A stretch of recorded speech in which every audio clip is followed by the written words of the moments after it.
They had a bunch of guys hurt last year. Indiana State had about 25 guys on the injury list, including several key starters.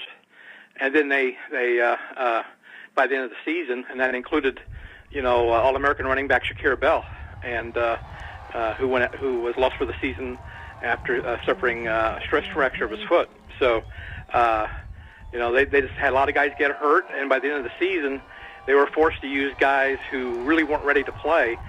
True freshman guys who they had planned on redshirting had to play because they had nobody else to play. And you know what happens when you play true freshmen in a conference like the Missouri Valley, you get hammered. And that's kind of what happened. It was sort of like a perfect storm. You had a brand new coaching staff in, brand new offensive system, new defensive system, and with all those injuries, it was just anything that could go wrong went wrong. And they're still a very young team. There's only 9 seniors on this team. So this team has come together really quickly and done a good job this year. 5 guys surrounded the return man, and everybody looked like they're getting ready to kneel down, just try to down the ball right there because no timeouts. And then all of a sudden, everybody just kind of came running out of that circle, and you had 6 guys all going in 6 different directions, and nobody knew who had football. And we're all saying, on the radio, here we go, he's going to down the ball. Oh my God! And we had a hard time telling who had the football, and it turned out to be a redshirt freshman defensive back by the name of Aaron Killebrew out of Evansville, Indiana, and who was a former state sprint champion. And he juked a couple of guys, broke a tackle, took off for about 38 yards, and then they kind of started the ball rolling.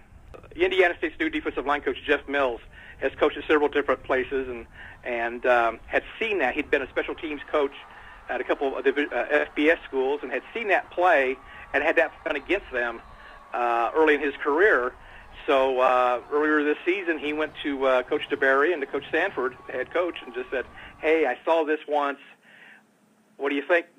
Do we think we might want to try this sometime? And so he explained the play to them, and they looked at it and drew it up on the board and made a few tweaks of their own to make it kind of more of their own kind of a play.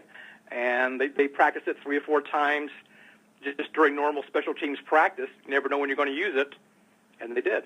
They like to throw the football, and that's one of the tweaks. When Shakir Bell left, he graduated, and when Sycamores under Trent Miles had been pretty much a power running team, and Mike Parrish had been a quarterback under Coach Miles, but he'd been a very successful passer in high school up around Chicago. So they decided this offseason they were going to tweak their offense to take the best abilities of Mike Parrish, the quarterback, and the players they had on the roster, and had a very deep receiving core. They weren't sure about the running game, so they knew they had to throw the football, and they've spread it out, throwing the football a lot.